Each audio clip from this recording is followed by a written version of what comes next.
As the events of October 7th unfolded, the world watched in shock. People were in a state of horrified disbelief. Nations' leaders were at a loss for words, and even the mainstream media couldn't believe that an attack so brutal and barbaric against innocent people could happen. Then, as if someone had flipped a switch, the light of moral clarity vanished. The obvious right and wrong of the attack, the terrorists who perpetrated heinous crimes and defenseless victims who were tortured and killed, was suddenly flipped upside down. Jew hatred descended like a plague as massive anti-Israel protests in support of the so-called Palestinian struggle instantaneously sprang up. Hundreds of thousands of people attended protests in places like London, Istanbul, Copenhagen, Rome, Stockholm, Berlin, San Francisco, and New York City. They declared their support for Hamas and Palestinian rights immediately after those same Palestinians brutally murdered 1,200 Jews. This was the largest Jewish massacre since the Holocaust. And suddenly, a massive movement of people declared their support for a terrorist organization who, like the Nazis, were committed to exterminating Israel from the face of the earth. This is how the world rushed to support Hamas.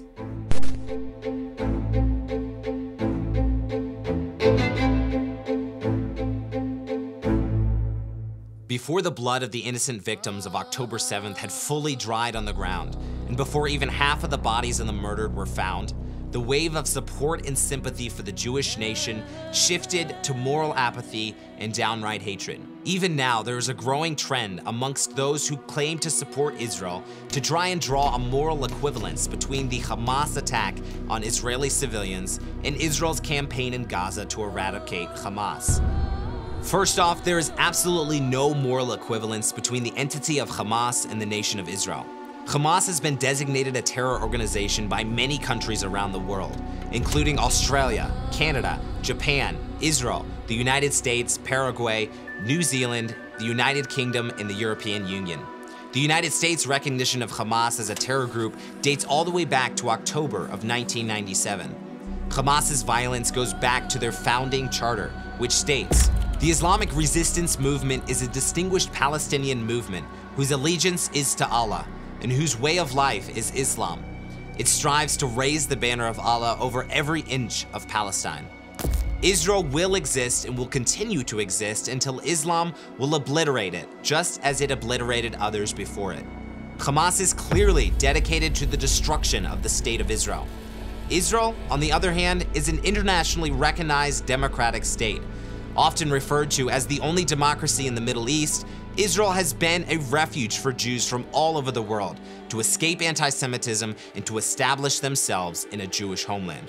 We could go on and on about all the positive things Israel has done to impact the world for the better, but simply there is no way to put Israel and Hamas on the same moral footing. Radical jihadist Islam is not simply a problem that Israel is dealing with. Today, we are seeing radical terrorism and its supporters raise their ugly heads all over the world. America's foundations are crumbling and its core institutions are being corrupted. Generations of Americans are being taught to hate America and its values. What can the United States do to confront this radicalism and rediscover its founding principles? And what can America learn from the world's most enduring nation, which has held on to its values for more than 3,000 years? Watch the all-new documentary, Confronting Radicals, What America Can Learn from Israel, as it exposes the radical leftist plan to transform the United States and reveals how America can rediscover its founding principles by learning from Israel's enduring commitment to freedom and morality. Based on a miraculous true story of one father and his 3-year-old son's survival after being shot by terrorists in Israel and featuring American and Israeli experts, this film is both gripping and compelling. Visit confrontingradicals.com to watch this brand new documentary completely free today. Created by Israel 365 with production by our very own team here at the Israel Guys, we are super excited to let you know that you can watch Confronting Radicals, What America Can Learn from Israel today. Visit confrontingradicals.com or click the link down in the description below to learn how you can watch Confronting Radicals today. In Israel's war against Hamas, which was started by Hamas attacking Israel, Israel always goes out of its way to protect and keep Palestinian civilians out of the line of fire. There have been hundreds of instances of Israel dropping leaflets in neighborhoods in the Gaza Strip before they conduct military operations, warning Palestinian civilians to leave the area for their own safety. Not only this, numerous times the Israeli military has been documented calling off an airstrike on terrorist hideouts at the last minute because Palestinian children were playing too close to the target area. Israel does not target civilians. Are civilians sometimes killed as a result of Israeli airstrikes? Tragically, yes. The weight of responsibility for civilian deaths, however, rests completely on Hamas. Since Israel withdrew in 2005, Hamas has transformed the Gaza Strip into a launching pad for terror against Israel. Hamas has created the horrible conditions in Gaza, which the pro-Palestinian, anti-Israel crowd use to accuse Israel of continuing what they call an occupation. Let's examine the myth of the occupation in Gaza. Israel has not maintained a presence in the Gaza Strip since 2005, when they forcibly removed nearly 9,000 Jews from their homes and withdrew their military forces. This gave the Palestinians full autonomy and, many believed, a path to peaceful coexistence. Well, what Israel got in exchange for ending its so-called occupation was rockets and more terrorism, culminating in the horrifying events of October 7th. Ironically, even though notoriously anti-Israel organizations and individuals claim Israel still occupies Gaza, Hamas leaders themselves have admitted there is no occupation. In 2012, Hamas senior leader Mahmoud al-Zahar rejected the idea of protest inside Gaza. He said, quote, "Popular resistance is inappropriate for the Gaza Strip. Against whom exactly would we rally? Such resistance would be fitting if Gaza was occupied." So what does Hamas want? Are they fighting because they want Israel to allow more goods across the border? Do they want justice and prosperity for their people? No. Hamas has made it abundantly clear since their founding that their aim is to completely destroy Israel. The Hamas massacre on October 7th had nothing to do with any claimed Israeli occupation and aggression. It had everything to do with Hamas's bloodthirsty desire to wipe the Jews off the map. We need to be clear on this. Hamas is responsible for the death of every single Gazan killed in this war.